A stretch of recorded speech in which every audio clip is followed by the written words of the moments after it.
2 seconds.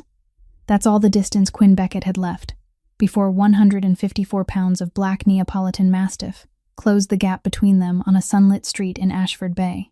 The Waitress wasn't built for running 26 years old, thin from skipped meals and double shifts, her cheap sneakers slapping the pavement as her lungs burned. Behind her, Bruno's growl rolled low like distant thunder, and she didn't dare look back. But the man who'd given the order wasn't running at all. Lucas Hale stood in the doorway of the Velvet Mire, the nightclub he owned, the empire he owned, hands buried in the pockets of a suit that cost more than Quinn earned in a year. 37. Silver creeping into dark hair, a face carved out of winter. They called him the Undertaker, in rooms where men whispered, and they were right to whisper.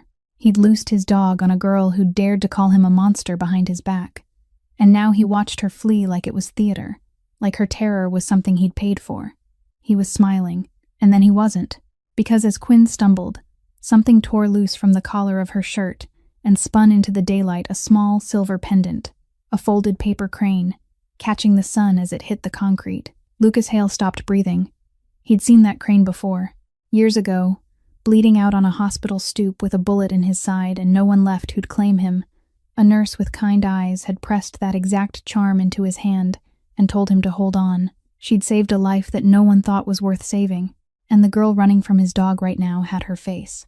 For the first time in 6 years since they put his wife and daughter in the ground, and 12 years since that fateful night on the hospital stoop, Lucas Hale moved. He shouted one word, sharp as a gunshot. "Bruno, Oz." The Mastiff locked up mid-stride, paws skidding across the pavement, stopping inches from a girl curled into herself on the ground, shaking, certain she was about to die. And the most feared man in Ashford Bay was already running toward her, toward the daughter of the woman who'd once dragged him back from death, running because for the first time in a very long time, he had something to lose. What he didn't know yet was that the dying boy in a hospital across town, the boy that Pendant was for, would change everything. And the cold thing that lived where his heart used to be was about to be cracked open by a woman who had every reason to hate him. Before we go any further, do me a favor, hit that like button if you believe people can change. Share this story with someone who needs to hear it today, and subscribe so you never miss what comes next. Now, let's go back to where it all began. 24 hours before everything shattered on that sun-drenched street, the Velvet Mire was still another world. A world of honey, gold light, and low music flowing like smoke. Quinn Beckett stood behind the bar close to midnight, her hands long accustomed to every motion of wiping glasses, pouring liquor, sliding drinks toward customers who never looked at her face. They saw only the black uniform, only a serving shadow whose purpose was to disappear the moment she was no longer needed. She had worked here for 8 months, long enough to know by heart the way this place swallowed people whole, long enough to understand that the most generous tips always came with looks that made her want to scrub herself clean at once. Her feet ached dully inside the cheap sneakers whose soles had worn thin, the consequence of 2 shifts stacked on top of each other, an afternoon shift at the laundromat and a night shift here, dragging on until the sun was almost ready to rise. Exhaustion had seeped into her bones like a kind of dampness that never dried.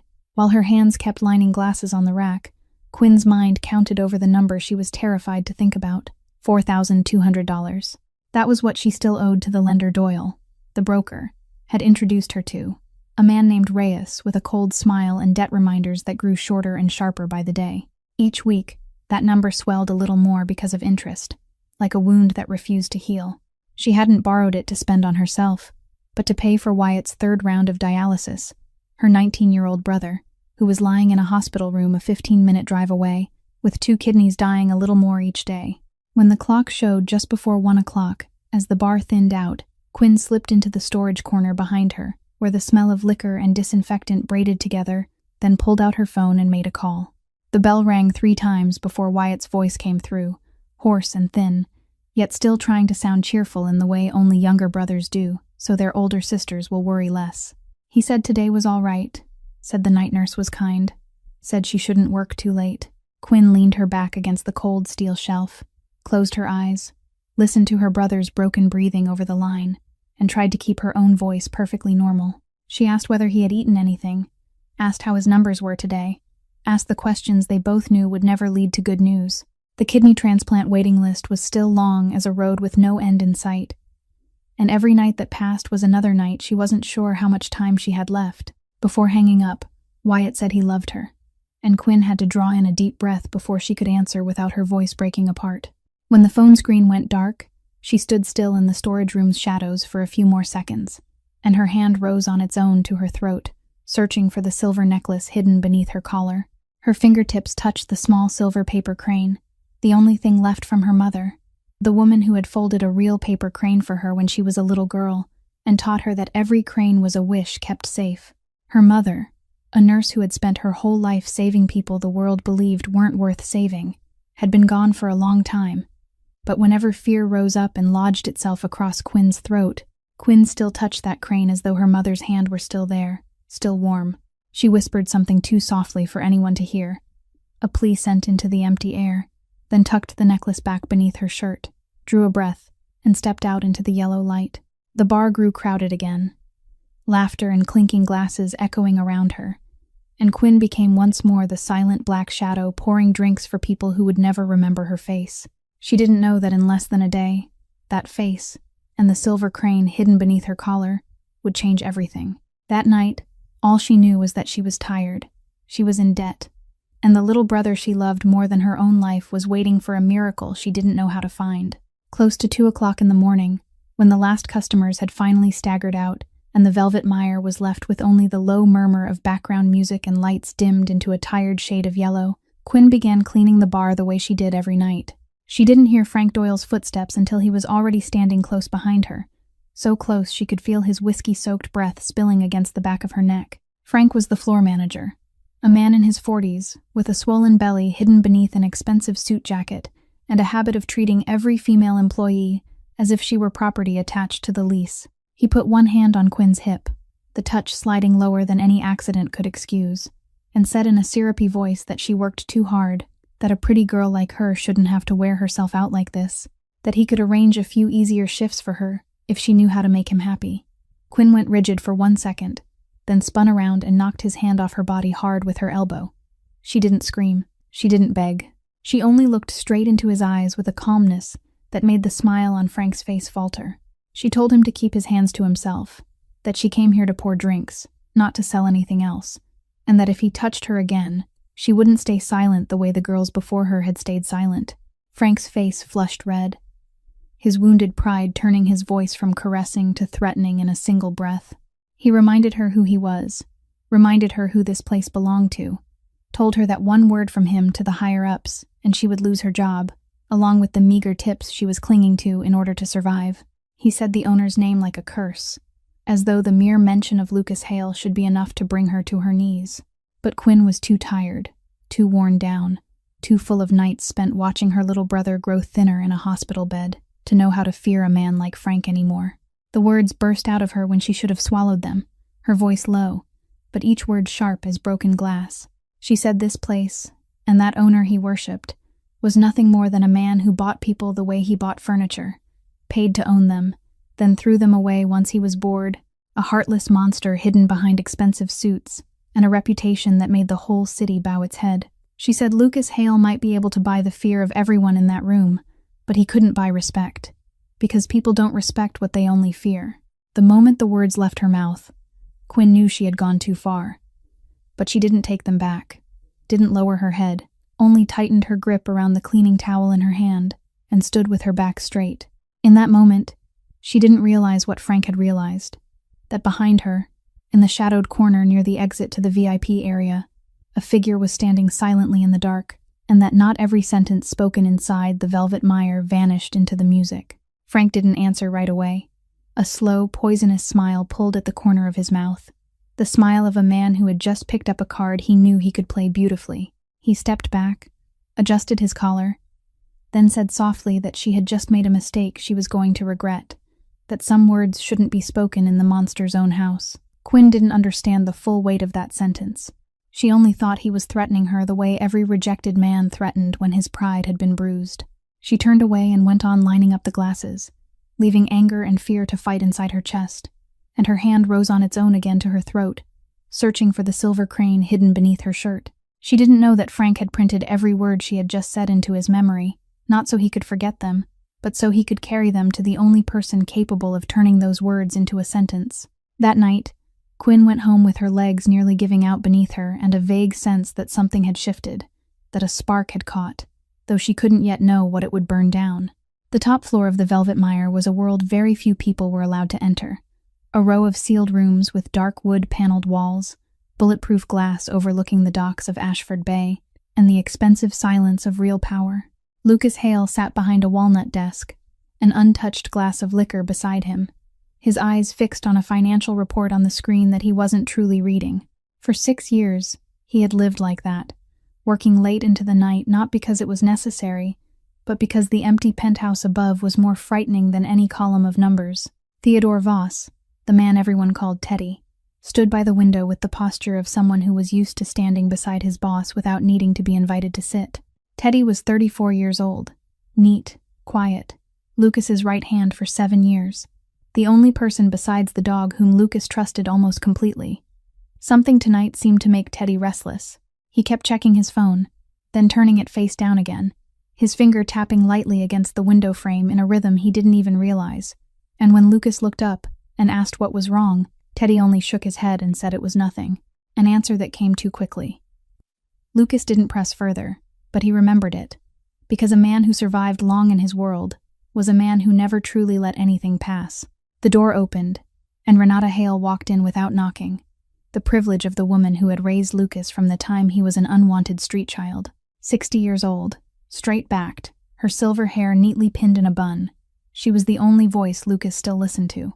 She set a cup of tea down in front of him and reminded him, in a voice gentle but impossible to argue with, of the principle the Hale family had kept for 3 generations, that real power lay in knowing restraint, that one could be ruthless with equals but must never touch those weaker than oneself, because that was the line between a boss and a beast. Lucas listened and nodded as if to let it pass, but his eyes remained as cold as winter water.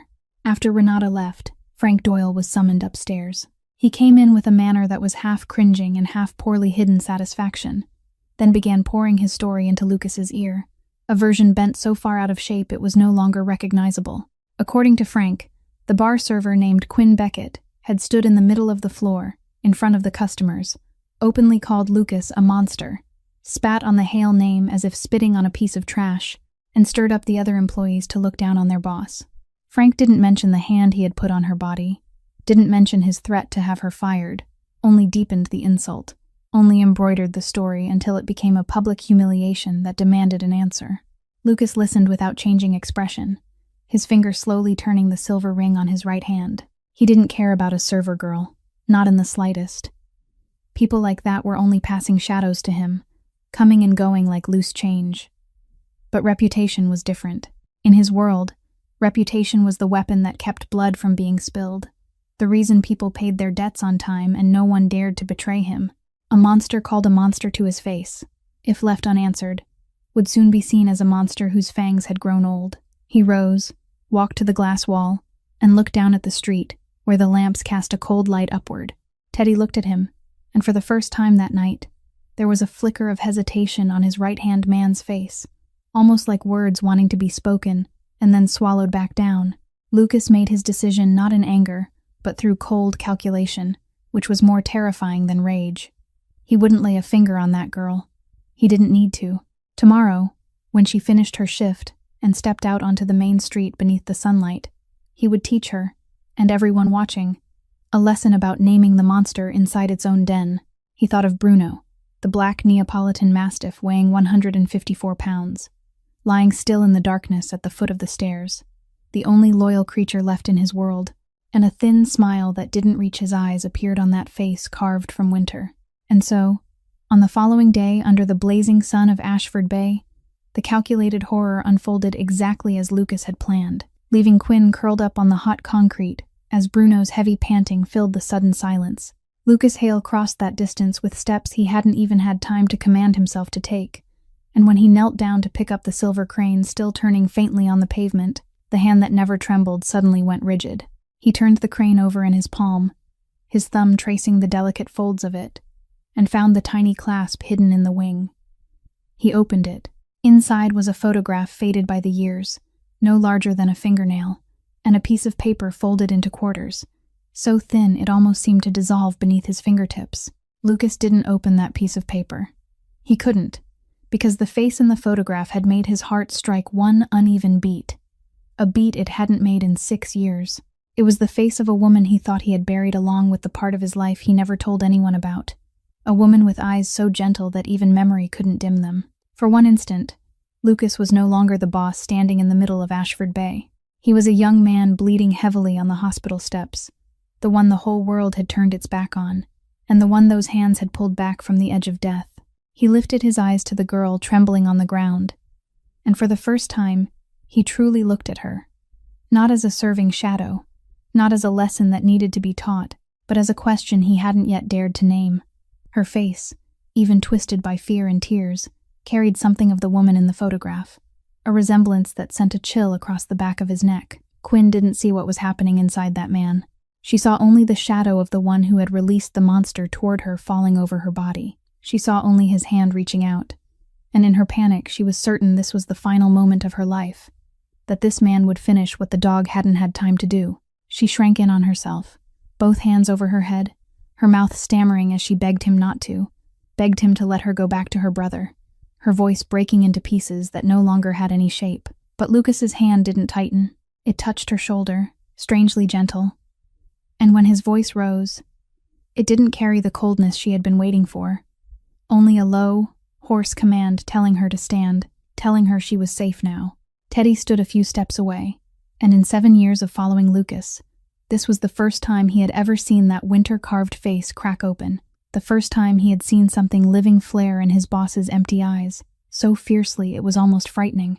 Teddy had seen Lucas order men killed without blinking, had seen him stand still in the middle of blood without changing color, but he had never seen him kneel for anyone, had never seen his hand tremble. Lucas rose, one hand still gripping the silver crane as though he feared it might vanish, the other supporting Quinn by the elbow and lifting her up. He turned to Teddy and ordered him to take her inside, call the private doctor, let no one touch her, his voice so sharp that Teddy understood this wasn't a request but a line between life and death. Quinn staggered, her mind spinning between fear and confusion, unable to reconcile the image of the monster who had just set a dog on her with the man now carefully keeping her from falling. She didn't know that in his clenched hand were a crane, a photograph, and an unopened piece of paper. 3 small things that had just brought down an entire wall Lucas Hale had spent 6 years building so no one, not even he himself, could touch the place where his heart had once beaten. That night, after the private doctor had bandaged the scratches on Quinn's arm, and she had been taken home in a car she couldn't understand why anyone would send for her, Lucas Hale sat alone in his office, with the silver crane placed before him, and a stack of files Teddy had been ordered to gather within a few hours. Money could buy many things in Ashford Bay, and information was the cheapest of them all. He read line after line beneath the yellow glow of the desk lamp, and the picture of the life belonging to the girl he had nearly destroyed today slowly appeared before him, clear and merciless. Quinn Beckett, 26 years old, orphaned of both father and mother, worked 2 shifts every day to pay for a damp apartment in South Bristol, a rundown district of Ashford Bay, and to support her only younger brother. Wyatt Beckett, 19 years old, end-stage kidney failure, was on dialysis 3 times a week, his name suspended halfway down an organ transplant waiting list so long it felt hopeless. Her financial records were a chain of red numbers, a $4,200 loan from a loan shark named Reyes, and hospital bills piled so high that she paid them in tiny trickles, like trying to build a levee with bare hands before a flood. Lucas set the paper down, and in the silence of the room, the memory he had kept locked away for 12 years began to seep through the cracks. That year, he had been 25 years old, still only a low-ranking soldier in a world that didn't yet belong to him, and a deal gone wrong had left a bullet in his hip. The men he called his brothers had abandoned him on the back steps of a public hospital, the way people threw away a sack of garbage, leaving him to bleed in the cold night with the certainty that he was going to die, and that no one in this world would grieve over it. He remembered the cold soaking into his back. He remembered the sound of car horns fading into the distance. He remembered the moment he stopped trying. Then a hand touched him, a nurse coming off a late shift. A woman who should have simply stepped past him like everyone else, knelt beside the body the whole world believed wasn't worth saving.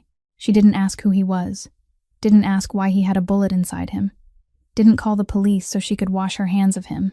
She only pressed down hard on the wound with her own coat, speaking to him in a voice so gentle he thought he had died and this was a dream, telling him to keep holding on to life, that no human life was trash.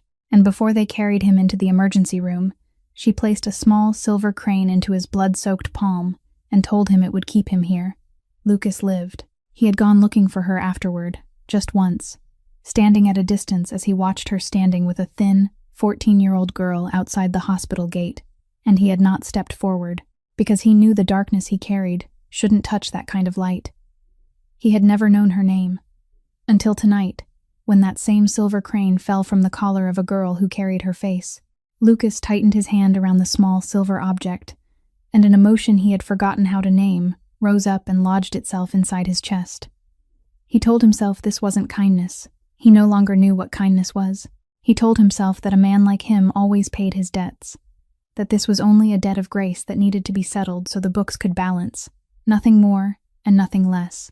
In the middle of the night, he called the manager of his private fund and ordered him to pay every medical expense for Wyatt Beckett, move the boy's name higher on every list that money and power could reach, and wipe clean the debt owed to Reyes. Everything had to be done through an anonymous fund, with no trace leading back to him, with no word of thanks allowed to exist.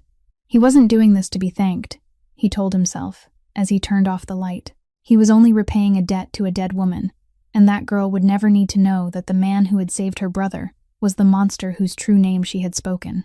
3 days later, when Quinn came to the hospital to visit Wyatt as usual, she stood frozen before the cashier's counter when the clerk told her that every one of her brother's bills had been paid, that the debt to Reyes had vanished without a trace, that Wyatt's name had been moved to a priority position on the transplant waiting list. She asked who had done it, asked again and again, but the only answer was a nameless, faceless, anonymous fund. Quinn wasn't naive. She had lived long enough in this city to know that no miracle came free, that anonymous kindness in Ashford Bay was often a velvet-wrapped noose, and there was only one person who had just stepped into her life with enough power to erase all those numbers with a single phone call. She took a car to the Velvet Mire in the middle of the day, when the place was still closed and empty, knocked on the door until Teddy opened it, and demanded to see Lucas Hale. Perhaps it was the stubbornness in her voice. Perhaps it was something Teddy had seen in his boss's eyes that night. But the door to the top floor was opened. Lucas sat behind the walnut desk, showing no surprise, as though he had been waiting for this moment. Quinn didn't sit in the chair he glanced toward. She stood straight in the middle of that expensive room, in her faded clothes, and placed a thin stack of cash on his desk. Everything she had managed to gather, along with the declaration that she would repay every remaining dollar no matter how many years it took. She said she didn't need his pity. Lucas raised an eyebrow, his voice cold and mocking, asking whether she knew what she was refusing, whether she knew how many people would get down on their knees for what he had just given her.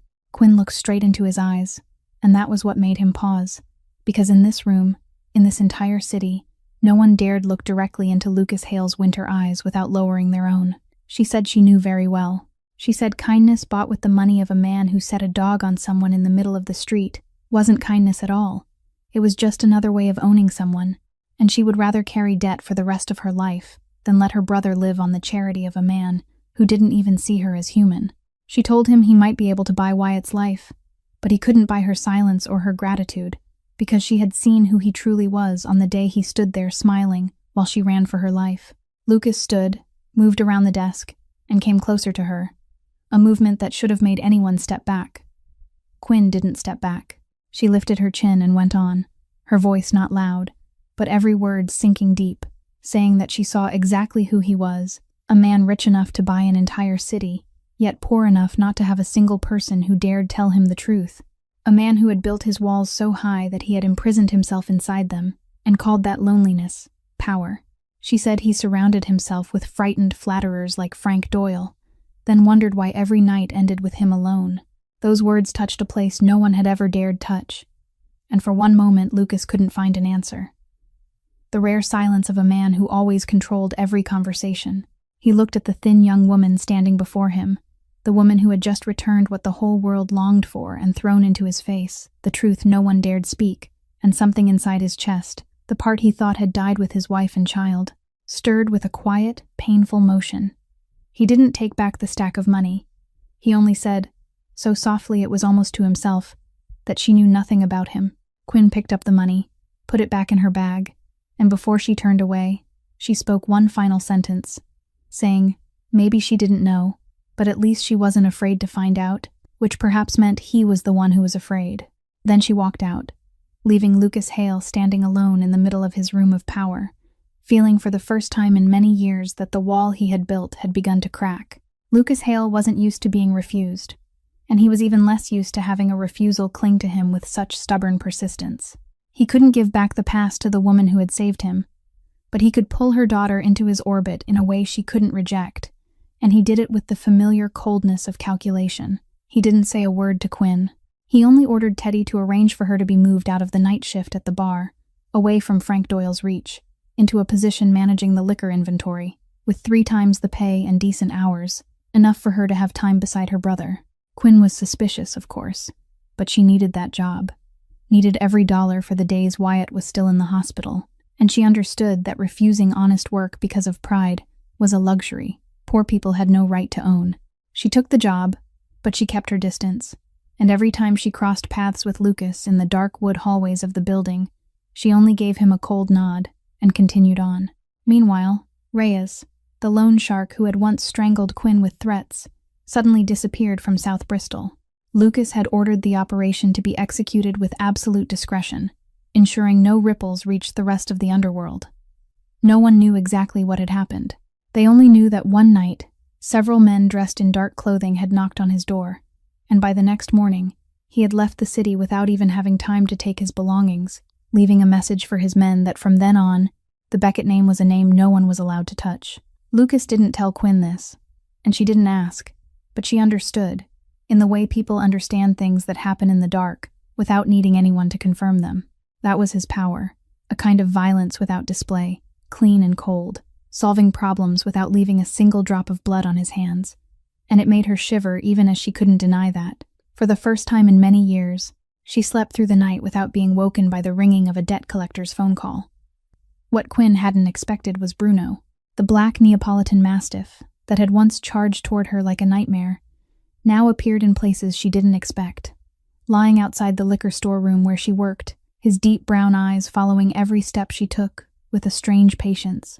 The first time, she went rigid, her back pressed against the liquor shelf, her heart pounding as she remembered his breath close to the back of her neck. But the animal didn't growl. He didn't lunge. He only lay there, resting his heavy head on his front paws, watching her as though he were waiting for something. It took Quinn many days before she dared push a piece of leftover meat from lunch toward him, and Bruno accepted it with a gentleness that was astonishing in a creature weighing 154 pounds, one that could have snapped human bone in his jaws. Gradually, without her even understanding when it began, the dog started following her through the empty hallways, rubbing his enormous head against her palm, and Quinn realized that beneath all that frightening muscle was a creature that had never truly wanted to be a weapon. Only a loyal animal turned into whatever his master needed him to be.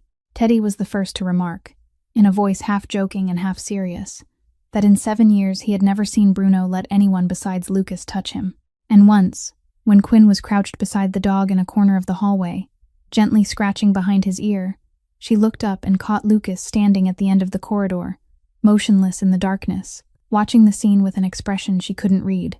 He said nothing, only turned away after a few seconds, but Quinn had enough time to see something in those winter eyes, something almost like longing, as though he too were standing outside the door of a warmth he had forgotten how to enter. The dog trusted her before his master dared to, and none of those 3 living souls said it aloud, but all of them began to feel that some kind of ice, frozen solid for 6 years, was quietly beginning to melt in the dark hallways of the Velvet Mire. One rainy afternoon, while Quinn was taking inventory of the liquor crates in the storage room, Renata Hale came to find her, carrying 2 cups of hot tea and the straight-backed bearing of a woman who had witnessed too much in her life. Quinn had glimpsed her a few times before, enough to know this was the only person in the building Lucas truly listened to, the woman who had raised him from the time he was a street child. Renata sat down on the old wooden chair, handed her a cup of tea, and said she had been watching her, had seen the way Bruno followed her, had seen the way Lucas looked at her when he thought no one was paying attention, and she thought it was time Quinn knew how the man she hated had truly become that monster. Quinn meant to say she didn't care, but there was something in the old woman's voice that made her fall silent and listen. Renata told her, slowly, that Lucas had not always been the undertaker. 6 years ago, he had been a different man. A man who was still cold in business, but knew how to smile when he came home. Because at home, there had been a wife named Adeline and a little daughter named Ivy, barely 3 years old. Renata spoke of Ivy with a trembling voice, of her curly hair, of the way she used to climb onto Lucas's lap and tug at his hand, demanding a story, of the way the most ruthless man in Ashford Bay had once knelt on the floor to play pretend tea with his daughter's dolls. Then she spoke of the night that killed that man and gave birth to the monster who took his place.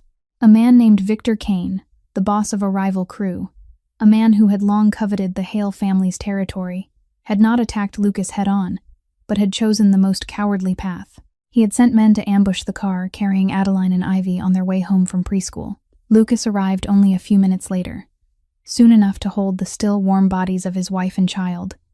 Too late to save anyone. Renata said she was the one who found him the next morning, sitting motionless on the hospital floor, and that from that moment on, his eyes were never warm again. He buried his wife and daughter, and with them, he buried the part of himself that still knew how to love, raising walls, turning his heart into something made of ice, and swearing he would never again allow himself to become soft enough to lose anyone else. Quinn sat listening, both hands wrapped around the cup of tea that had gone cold, and she felt something inside her chest crack open. She understood, for the first time, that Lucas's cruel coldness wasn't his original nature but a thick layer of scar tissue over a wound that had never healed, that the man who had once smiled while watching her run was also the man who had once knelt to play pretend tea with his little girl. But even as tears rose hot and stinging at the corners of her eyes, Quinn didn't allow herself to slip into easy forgiveness. She told Renata, her voice soft but steady, that she was deeply sorry for what he had lost, that no one deserved to carry such pain. But pain, no matter how great, wasn't a license to turn other people into a place to pour out rage, and it didn't give him the right to set a dog on a girl in the middle of the street just because she dared tell the truth. She said tragedy explained the person he had become, but it didn't erase his responsibility for what he did. Renata looked at her for a long while, then nodded slowly, and in the old woman's eyes there was something almost like relief, as though this was exactly the answer she had been waiting for. She said that was why she had told Quinn instead of anyone else, because the people around Lucas only knew how to fear him or flatter him, and not one of them dared both care for him and hold him accountable. She stood, placed her wrinkled hand on Quinn's shoulder, and said Victor Kane was still out there, that the old war had never truly ended, and that Quinn should be careful, because anyone who stepped into Lucas Hale's heart became something his enemies would try to use. After Renata left, Quinn remained sitting alone in the dark liquor room, her hand searching for the silver crane at her throat, and for the first time she thought of Lucas not as a monster, but as a broken man drowning in his own pain, and she was frightened to realize that she had begun to want to reach out and pull him up. After that rainy afternoon, something between Quinn and Lucas changed, a softening that both of them could feel but neither dared to name. They began to talk, at first only in brief sentences about work, then gradually longer ones on nights when the building had emptied out. Late one night, when Quinn stayed behind to check the inventory and Lucas happened to stop by, the two of them remained together in the dark wood office, an opened bottle of wine between them on the desk, Bruno lying at their feet. Lucas spoke, for the first time, of things he had never told anyone. Not about Adeline or Ivy, because he still couldn't touch those names, but about the exhaustion of being a monster, about the sleepless nights in the empty penthouse above, about the feeling of becoming a name that frightened people so much they forgot there was still a human being underneath it. Quinn listened, and she told him about her mother, about the paper cranes, about Wyatt, about the fear she carried every night that she would lose her only younger brother. In the lowered yellow light, the distance between them narrowed without either of them realizing it, until Lucas reached out and brushed a strand of hair away from her forehead, a gesture so gentle it left them both still. They were very close. Close enough for Quinn to hear the uneven rhythm of his breathing. Close enough to see those winter eyes lit for the first time with a warmth struggling to stay alive. In a moment, suspended between two hearts, they both leaned toward each other, and their lips came so near that only a breath remained between them. Then Lucas stopped. He jerked back as though he had touched fire, shot to his feet, turned his back to her, and Quinn saw his shoulders go rigid beneath his shirt. When he turned around again, the warmth in his eyes had frozen over once more, colder than it had been the first time she met him, and his voice rose with a cruelty carefully calculated to wound. He said she had misunderstood, that she was only the daughter of someone he owed, that he had helped her to settle an old debt, not because she meant anything to him, that she shouldn't confuse pity with anything else. He said those words in a flat voice, each one like a knife aimed directly at the softest place, and Quinn felt them drive into her chest. She didn't cry in front of him. She wouldn't allow herself to do that. But her face went pale, and the hurt in her eyes was something Lucas didn't dare look at for long. She stood, her voice trembling but still straight, and said he was right, that she had been foolish to think there was a human being hidden behind the monster, that she wouldn't make that mistake again. Then she walked out, leaving Bruno to lift his head and watch her go with sorrowful eyes, leaving Lucas alone in the room with the unfinished bottle of wine. He stood there for a long time after the door closed, his hands clenched so tightly his knuckles turned white, and the truth he didn't dare admit pressed heavily against his chest. He hadn't pushed her away because she meant nothing to him. He had pushed her away precisely because she had come to mean far too much. 6 years earlier, he had learned the lesson that loving someone meant placing a dagger in an enemy's hand and giving them a path to his heart, that everything he treasured could be turned into a weapon against him, that the only way not to lose anything more was never to have anything more to lose.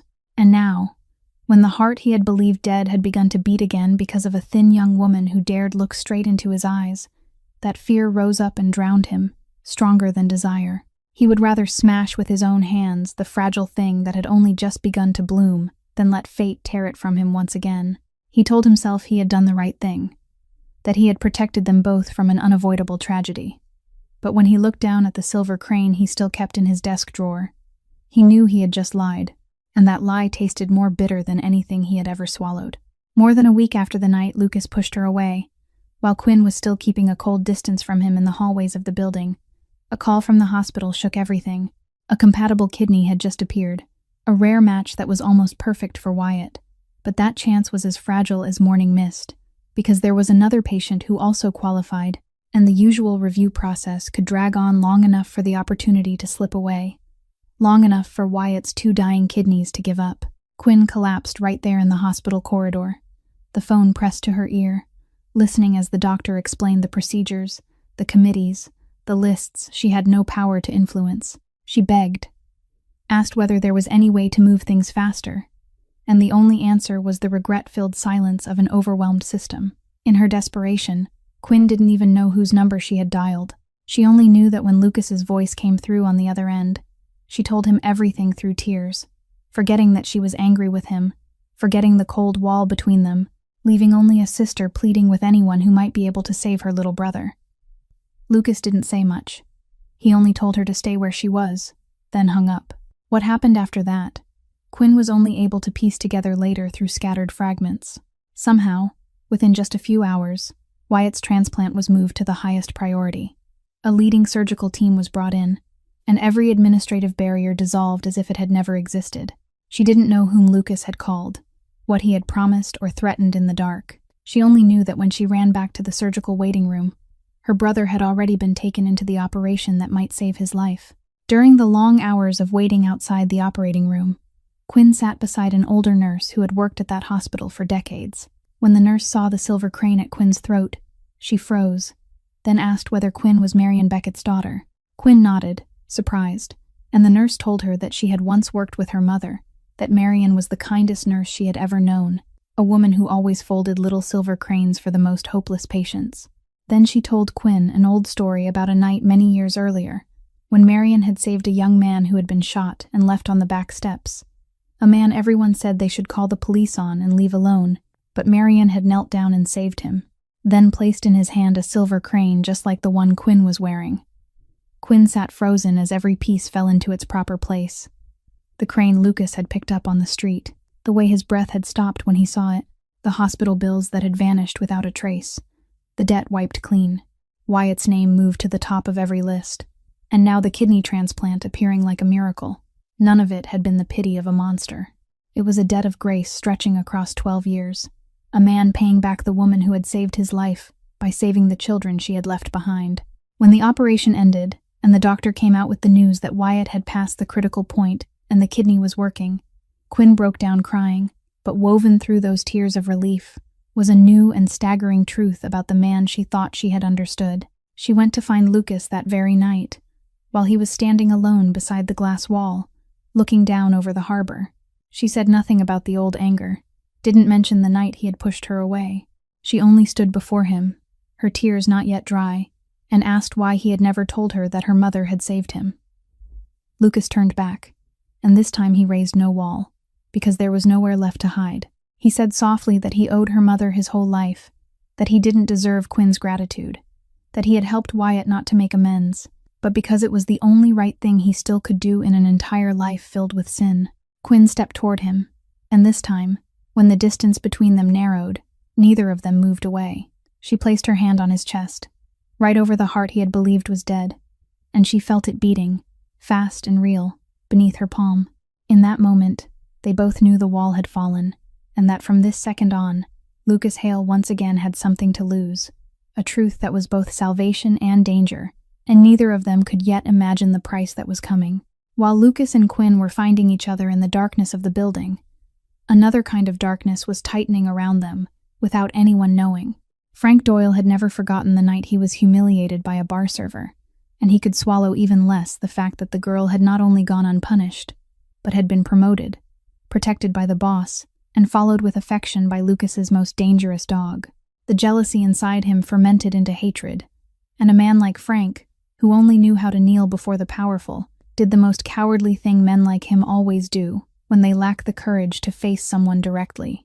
He went to his master's enemy.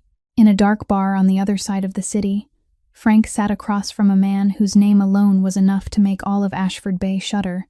Victor Kane, the boss of the rival crew, the man who had killed Lucas's wife and child 6 years earlier, and still carried the ambition of swallowing the Hale territory whole. Frank sold everything he knew in exchange for a stack of money and the promise of a position inside Kane's organization once the Hale family fell. He told Kane about the girl named Quinn Beckett, about the way Lucas Hale, the man who had been cold as stone for 6 years, had suddenly changed because of her, about how the monster of Ashford Bay had finally grown a heart again, and a heart was a weakness.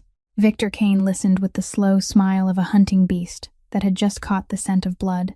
He had waited 6 years to find the true way to destroy Lucas Hale, not by killing him, because death was too quick and too merciful, but by taking from him once more the thing he treasured, so that he would have to go on living in the hell Kane had created. Frank's information was the final piece Kane needed, but Kane was a man who never relied on only one card, and this was the second layer of the trap, the layer even Frank didn't know about. Many months earlier, Kane had quietly slipped a leash into the very heart of the Hale family's inner circle, and that leash was wrapped around the throat of Theodore Voss, Lucas's right-hand man. Teddy had a sister named Sloane, the only sibling he had left in the world, and Sloane had fallen into a crushing gambling debt with a casino secretly controlled by Victor Kane. Kane had bought that debt, and with it, he bought Teddy's soul. He gave Teddy 2 choices: either become his eyes and ears inside the Hale Empire, or watch his sister vanish without a trace.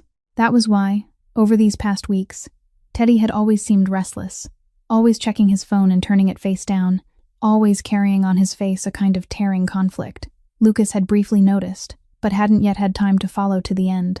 Teddy had betrayed the man he had served faithfully for 7 years, but he did it with his heart ripped in half.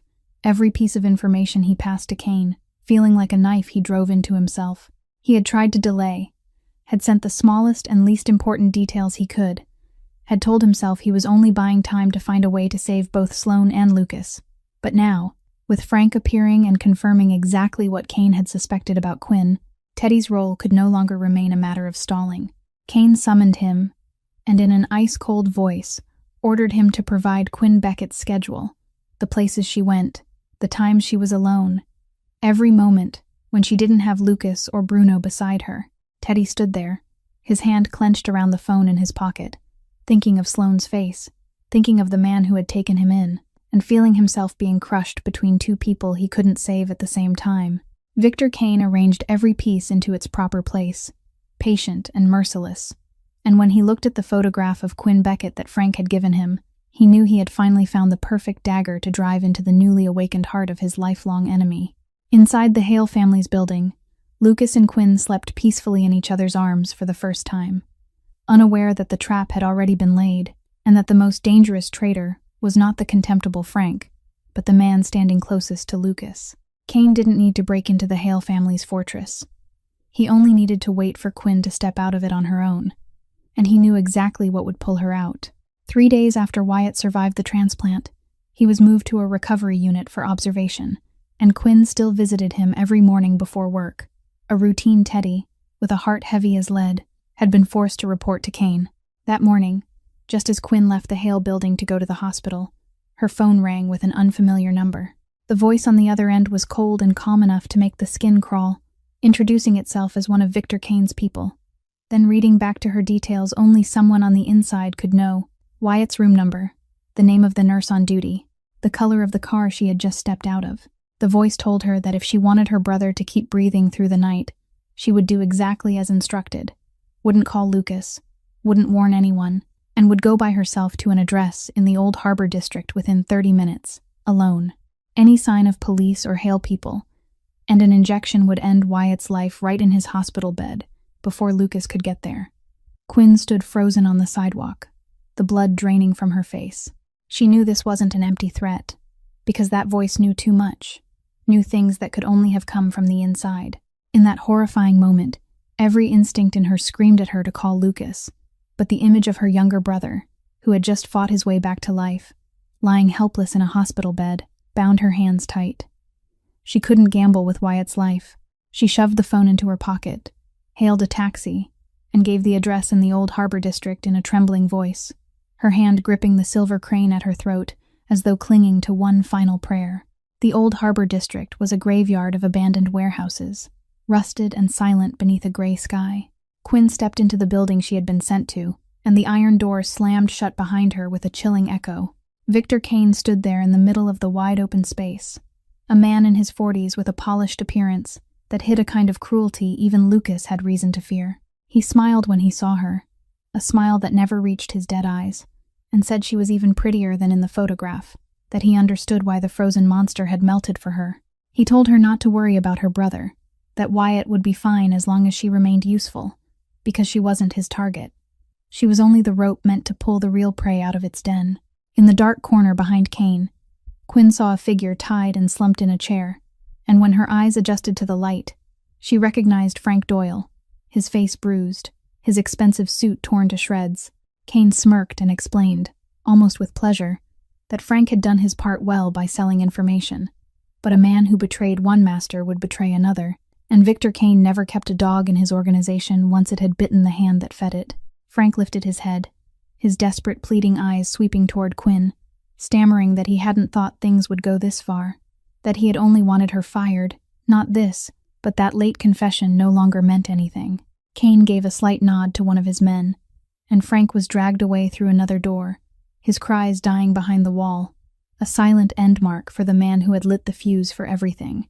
Quinn stood trembling in the cold warehouse, understanding with bone-deep horror that she had walked into the beast's jaws to save her brother, and that now Kane's entire plan depended on Lucas Hale doing exactly what his newly awakened heart would urge him to do, rushing in to save her and falling straight into the trap waiting for him. Kane pulled Quinn's phone from her hand, scrolled to Lucas's name, and with the smile of a man who had waited 6 years for this moment, he pressed call. When Lucas's phone rang and Quinn's name appeared on the screen, he answered with a fleeting smile he hadn't thought he still knew how to make only a few weeks earlier. But the voice that came through wasn't hers. It was Victor Kane's voice, a voice he had heard in nightmares for 6 years, a voice bound forever to the image of the still warm bodies of his wife and child. Kane spoke slowly, savoring every second, saying he had the girl with the silver crane, that if Lucas wanted to see her whole again, he knew where to find him, and that this time Kane truly hoped Lucas would come, unlike 6 years ago, when he had arrived too late. Then the line went dead. For one moment, Lucas Hale's entire world shrank into a single white point of rage colder than ice. He had once lost everything because he had been too late, and the thought that history was repeating itself, that Kane once again held in his hands the one thing that made Lucas's heart beat, ignited something inside him that 6 years of numbness hadn't been able to extinguish. But Lucas was no longer the young man who had raced forward in the panic of 6 years ago. He drew one breath, and that rage froze into something sharp, deliberate, and controlled. He called Renata, called the most loyal people in the family, and summoned them to his office in less than 1 hour. When they gathered around the walnut desk, Lucas stood at the head of the room, and those who had followed him for many years immediately recognized that something in their boss had changed. For 6 years, he had given orders for power, for territory, for numbers and maps of influence, cold as a machine.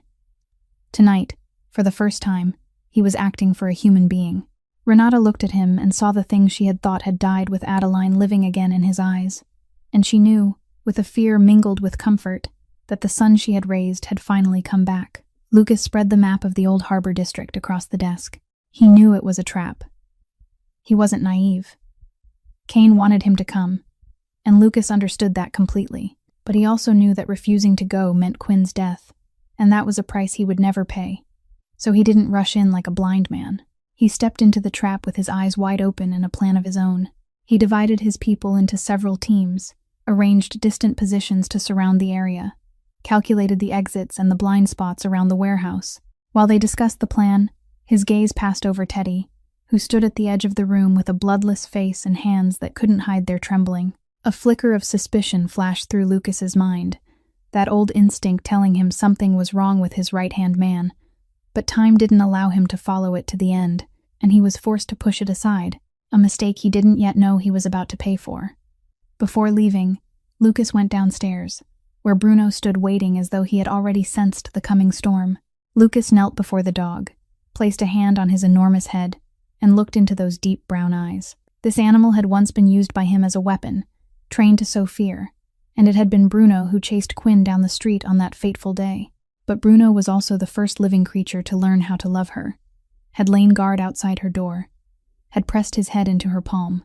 Tonight, Lucas needed him not as a weapon of fear, but as a weapon of loyalty, to find and protect the person both of them had chosen. He gave a quiet command, and Bruno rose, his whole body going taut, ears lifted, ready. When Lucas stepped out toward the black car waiting beneath the cold streetlights, the dog stayed close at his heel, and in the chest of the man who had once told himself he would never again have anything to lose, his heart struck one violent beat, belonging to someone who had finally found a reason to fight, and to be afraid. The black convoy rolled into the old harbor district under cover of night, lights off, moving in silence like ghosts. Lucas had positioned every team according to plan, the Hale family's best gunmen spreading out to surround the warehouse from hidden angles, and everything seemed to be within his control. But the moment the first assault team drew close to the side door, everything shattered. Kane's men weren't in the places they were supposed to be. They had already been lying in wait at the very blind spots Lucas had chosen as his approach routes, as though they had known every move he would make in advance. Gunfire tore through the dark, and 2 of Lucas's men went down before they could understand what was happening. In that chaotic instant, the truth struck Lucas like a fist to the chest. Only one person knew the entire plan down to each point of entry. He spun around to find Teddy, and caught sight of his right hand, man's bloodless face, as he stood frozen in place, the phone still glowing in his hand, and in Teddy's eyes there wasn't the fear of a man under attack, but the gut-wrenching pain of a man who had just betrayed someone. For 1 second that stretched into eternity, the 2 men looked at each other, 7 years of loyalty collapsing in silence, and Lucas understood that the instinct he had pushed aside was the very thing that had just gotten his people killed. But there was no time for rage, because inside the warehouse, Quinn was alone with Victor Kane. Inside, Quinn hadn't sat still waiting to die. All through the time she had been held, she had watched, counted the gunmen, noticed that the man guarding her kept touching the knife tucked at his hip, and setting his gun down on the wooden crate every time he lit a cigarette. When the first gunshot cracked outside, and the guard's attention snapped toward the door, Quinn didn't shrink back like prey. She snatched up a glass bottle from the nearby crate, smashed it against the iron edge, and when the nearest guard turned back, she drove the broken glass into his hand and ran toward the darkness of the stacked shelves. She wasn't strong, she wasn't trained, but she knew her fear, and she turned it into speed, slipping through narrow aisles where large men struggled to follow. Kane roared for them to catch her, and his polished calm cracked for the first time into fury. It was in that chaos that Bruno appeared. Lucas had released him inside through a gap by the side door the moment the gunfight began, and the 154-pound Neapolitan Mastiff surged through the warehouse like a living mass of darkness, following the one scent he had memorized through the past weeks, Quinn's scent. He found her just as one of Cain's men had driven her into a corner. And the animal once trained to spread fear now unleashed all that ferocity on the man threatening the person he protected, dragging him down and giving Quinn a path to run.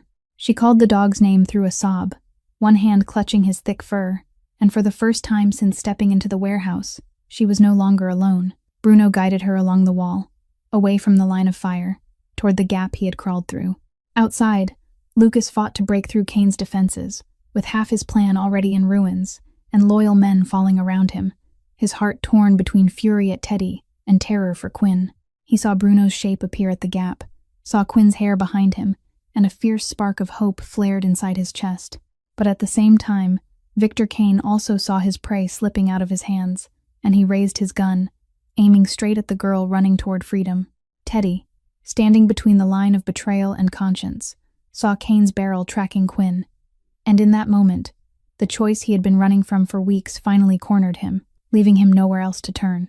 In the moment when Cain's gun barrel tracked Quinn, Teddy no longer thought of Sloane, no longer thought of the debt, no longer thought of the net Cain had tightened around his throat for so many months. He saw only the innocent girl running toward life, and the man who had taken him in when he had been nothing. And he understood that all his stalling, all the excuses he had told himself about trying to save both sides, had led to this very second. There was no clean way out anymore. There was only one right thing left for him to do, after everything he had done wrong. Teddy lunged forward. He didn't shoot Cain. He couldn't do it in time. He only threw his whole body into the path of the bullet, shoving Quinn down behind a shelf at the exact instant Victor Cain pulled the trigger. The gunshot cracked through the warehouse, dry and brutal, and Teddy jerked still, his body swaying as a red stain spread across the front of his shirt. He dropped to his knees, then collapsed sideways, his own gun slipping from his hand. Cain cursed, turning away to search for a new target amid the chaos tightening around him as Lucas's men finally broke through the defenses and poured inside. Lucas reached Teddy as the gunfire began to thin, kneeling beside the man who had betrayed him, and in his eyes was a nameless wreckage of fury, pain, and a shattered question. Teddy looked up at him, blood spilling from the corner of his mouth, and with his final broken breaths, he told him everything. He told him about Sloane, about the gambling debt Cain had bought, about the cruel choice between his sister and the man he had served with loyalty, about how he had tried to pass along the smallest pieces of information, had tried to delay, had prayed he could find a way out that had never existed. He said he wasn't asking to be forgiven, that he knew he didn't deserve it, that he only wanted Lucas to know he had never stopped seeing him as the only brother he had. Lucas tightened his grip around Teddy's cooling hand. The anger inside him, the thing that should have flared into hatred, instead dissolved before the sight of the man dying because he had just taken a bullet for the woman Lucas loved. He thought of himself, of the things a person would do when an enemy held the only thing they still had left to lose, and he understood, with a pain that cut deep, that Teddy had been placed in the very hell Lucas himself was living inside. Lucas bent closer and told his right-hand man that he forgave him, that Sloane would be safe, that he would take care of her the way Teddy had once taken care of this family, and that Teddy was not dying as a traitor, but as the man who had saved Quinn's life. Something like relief flickered across Teddy's ashen face, as though that was the only thing he had needed to hear before he could leave.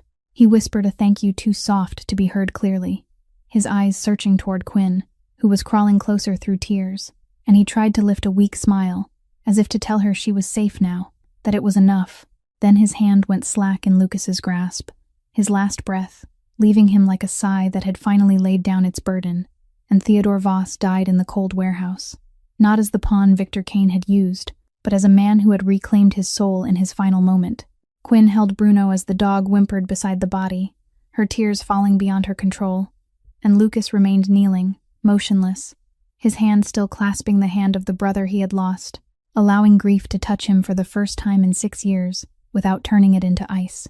But inside that grief, a cold fury also rose, because not far away, Victor Cain was still there, and the final reckoning between two lifelong enemies had not yet been decided.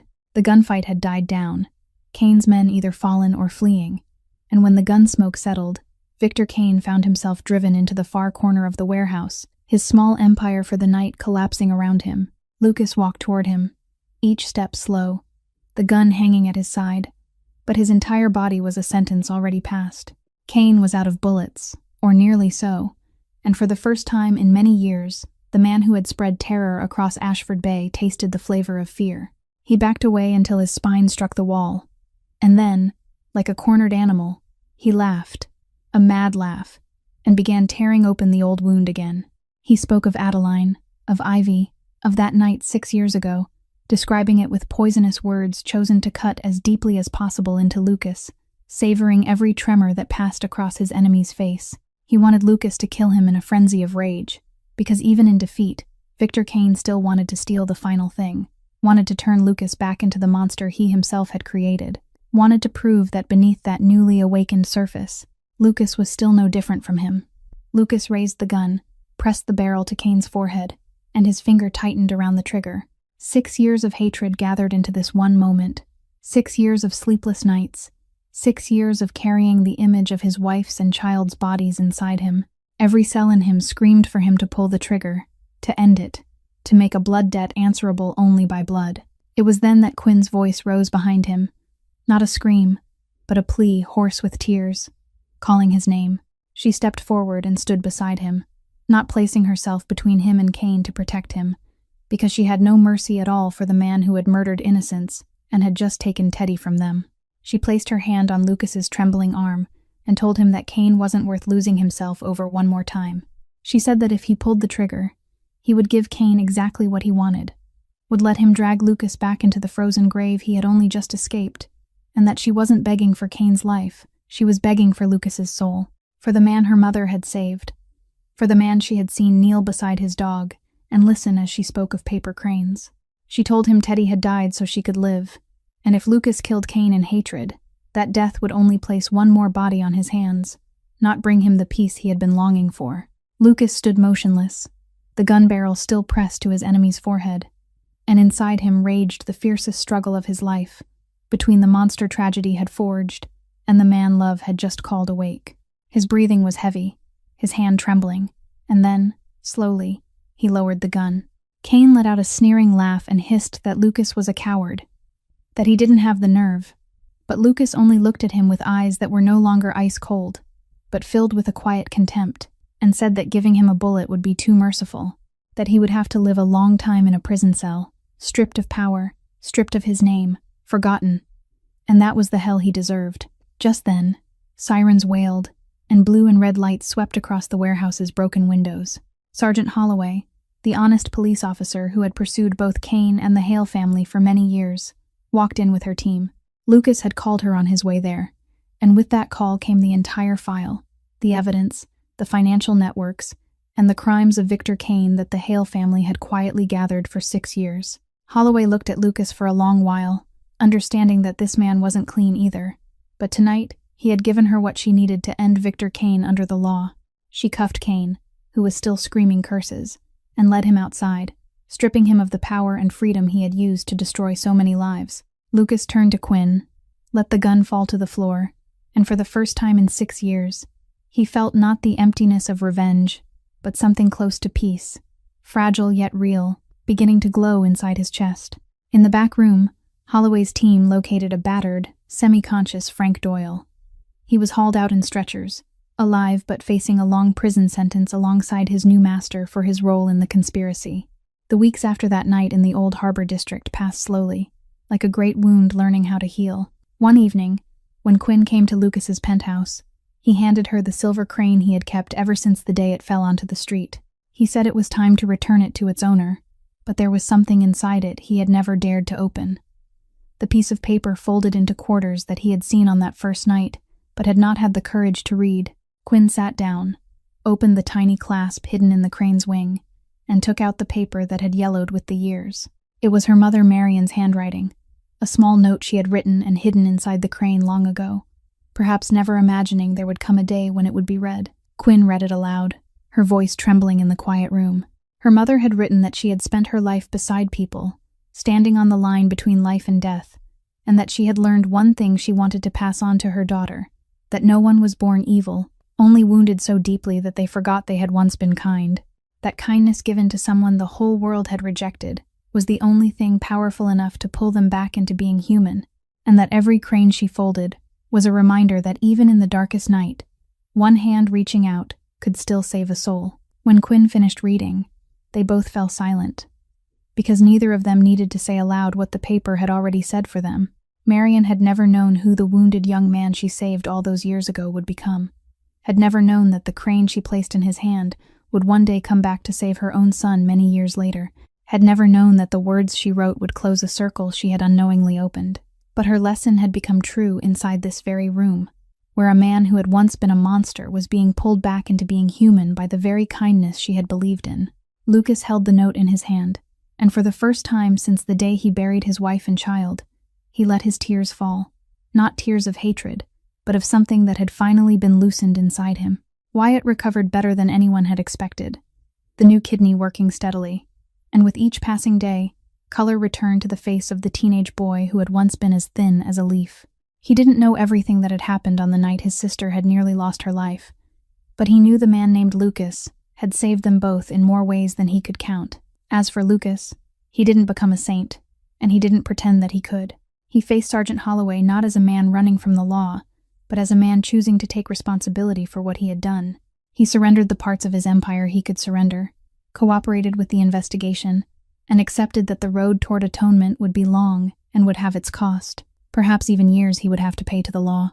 He began dismantling the darkest pieces of the family business, moving what could be moved into the light, and used his resources to make sure Sloane, Teddy's sister, had her debts paid off and was safe, keeping the promise he had made to the brother who had died in his arms.